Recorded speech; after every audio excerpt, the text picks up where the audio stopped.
Capítulo 20. Disciplina e encorajamento. Leia Hebreus, capítulo 12, versículos 5 a 17. O apóstolo acabara de dar 3 regras importantes a seus leitores. Assumi-las de coração faz a diferença entre continuar na vida de fé e entrar na recompensa eterna ou desistir da corrida e se perder eternamente. Alguém poderá dizer, muito bem, mas eu não entendo por que tem de haver tantas dificuldades na vida cristã. A cada passo do caminho há tentações, estorvos, oposições, problemas e dor. Por que não pode ser mais fácil? Por não saberem a resposta a essas perguntas, é que os hebreus estavam seriamente tentados a desistir e abandonar tudo. Sendo assim, o apóstolo modifica sua ilustração da corrida, passando agora a falar da família. Tendo isso em mente, passa a responder à questão que os deixava perplexos. Primeira, por que tem de haver dificuldades na vida cristã? Capítulo 12, versículos 5 a 11. Em 12, 5 a 6, a razão pela qual vocês estão perplexos é por terem se esquecido do livro de Provérbios. Não se lembram do que está escrito em Provérbios 3, 11 e 12? Em capítulo 12, 7, deixe-me explicar o que quero dizer. Deus tem permitido em sua vida toda espécie de experiência dolorosa. Elas são acidentes e acidentais? Não são. Elas são atos de Deus. O Pai Celestial realmente fere seus filhos. Quando o faz, é porque os trata como filhos. Você já ouviu dizer que um pai que não castiga seus filhos, todos que viveram uma experiência familiar sabem que a exortação e a punição fazem parte do amor, do exercício do amor parental, tanto como o abraço e afagos. No capítulo 12, 8, é pela disciplina, treinamento e castigo de nossos pais que somos reconhecidos como verdadeiros filhos. Deus é um Pai perfeito e podemos estar certos de que Ele tratará a todos os seus filhos, sem exceção, como Pai amável. Se você diz ser filho de Deus, mas não teve nenhuma experiência dolorosa em sua vida, só pode haver uma explicação. É espúrio e ele não aceita como filho. É por isso que existem experiências doloridas na vida cristã. É prova de filiação. O ensinamento do apóstolo é fácil de ser compreendido. Todos nós sabemos que se um de nossos filhos quebrar de propósito a janela do vizinho, será necessário lidar com a criança da maneira mais adequada. Contudo, se o filho do vizinho faz algo semelhante, não impomos qualquer sanção. Por que não? Porque uma das crianças é nosso filho e a outra não. Só castigamos nossos filhos. Nós o amamos e fazemos tudo para o seu bem, de uma maneira que não agimos com os filhos de outras pessoas. Pais experientes sabem que uma palmada dada com amor é sinal total de aceitação, tanto quanto um carinho feito na hora de dormir. Da mesma forma, damos tarefas, algumas das quais desagradáveis, aos nossos filhos. Com o passar do tempo, aumentamos as responsabilidades deles de maneira apropriada à idade. Às vezes isso parece muito difícil para eles, mas faz parte do treinamento e da disciplina que exercemos a fim de preparar os filhos para a vida adulta. Não faremos isso se não os amássemos. A dor pela qual passa é a prova de nosso cuidado por eles. No versículo 9 do capítulo 12. Ora, como tivemos pais terrenos que nos corrigiam, não devemos nos surpreender de nosso Pai Celeste fizer o mesmo? Que atitude tal correção de nosso Pai inspirava em nós? Respeito. Ele restringia nossa rebeldia e nos levava a honrá-lo. Se não tivesse feito isso, acabaríamos vivendo ao nosso bel prazer, e no coração o teríamos desprezado por ser frouxo.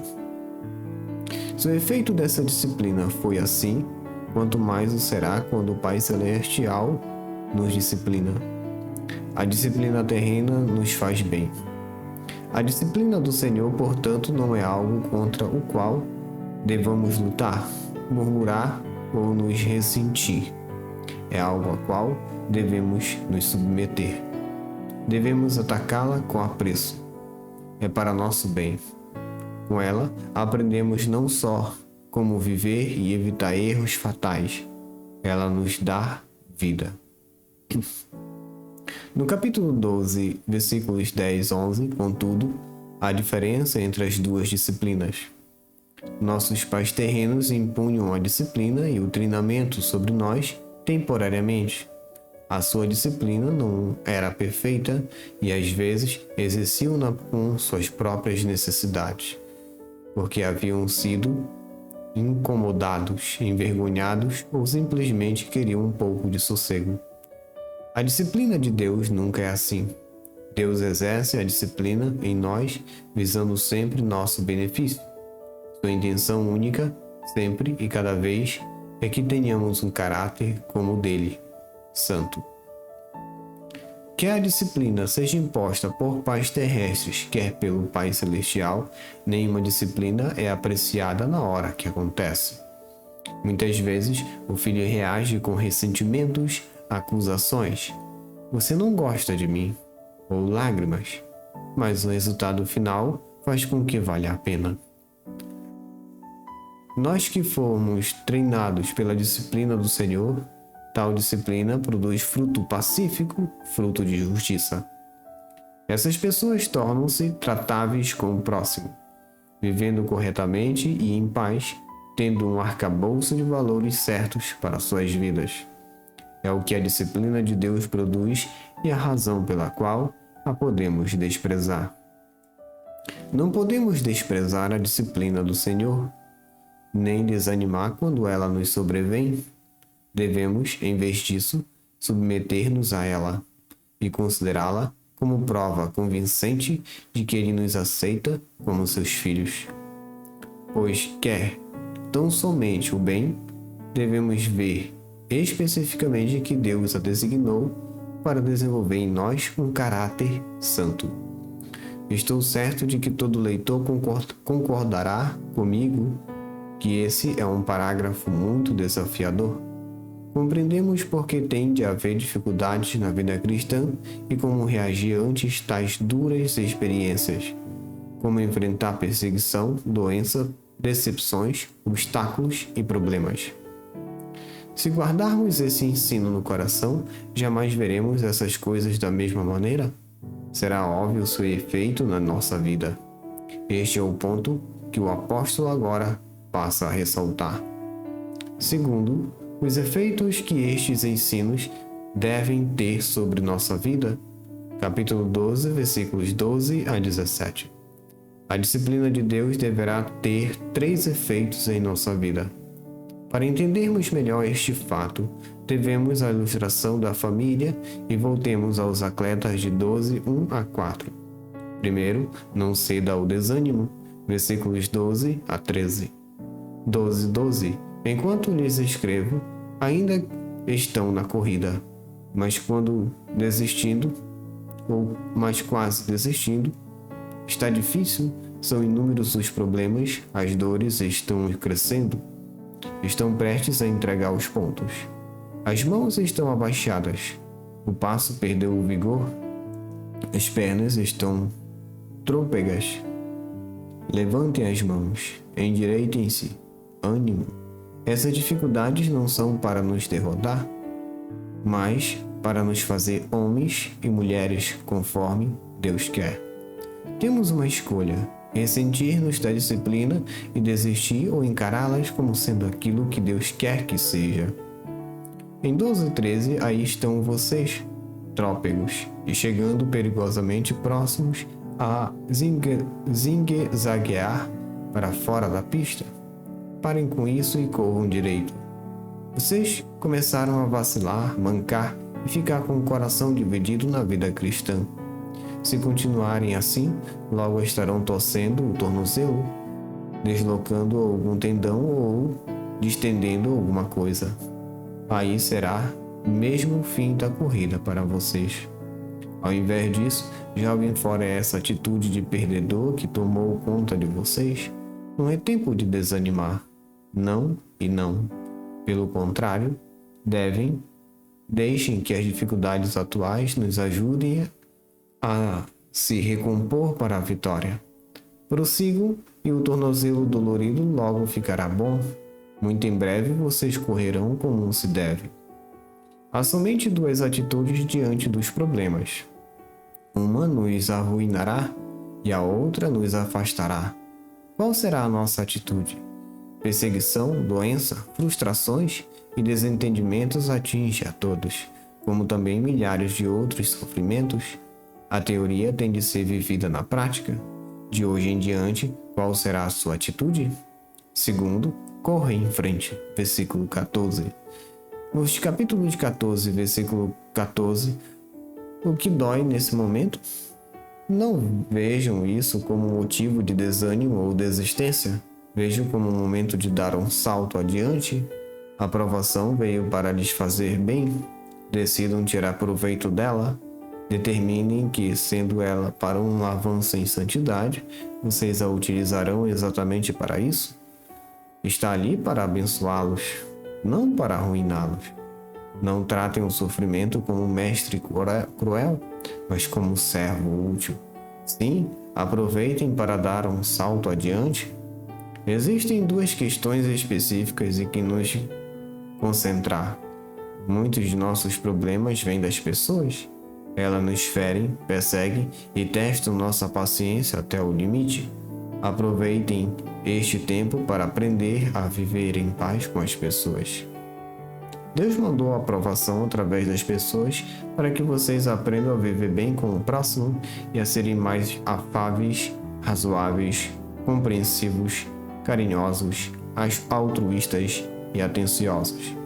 Todas essas qualidades os tornarão melhores servos de Cristo, melhores embaixadores, melhores ganhadores de almas, melhores exemplos.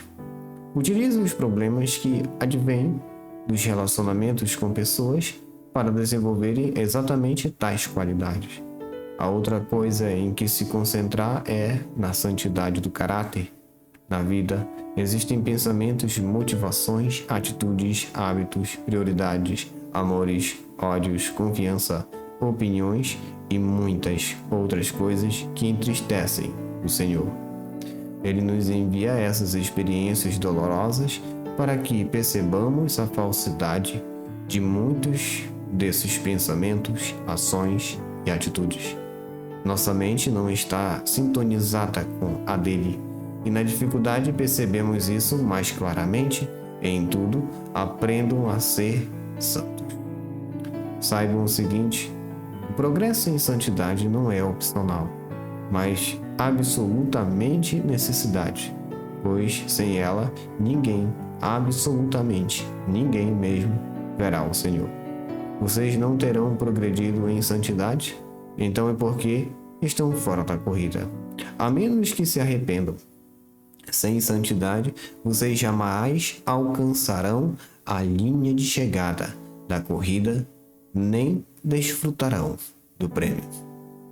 Terceiro, em todo o tempo, estejam vigilantes por causa dos perigos do percurso. Capítulo 12, versículo 15. Lembre-se de que vocês não estão nesta corrida por si só.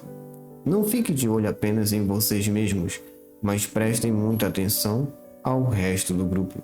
Existem mais alguém mostrando sinais de desistência de separar-se da graça de Deus? Não, não tá mandando.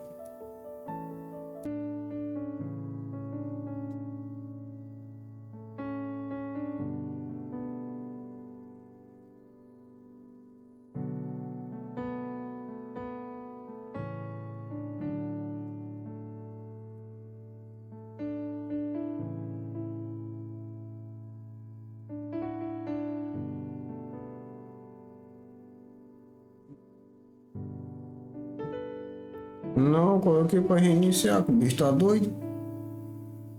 Eu acho que não é a senha, não. Acho.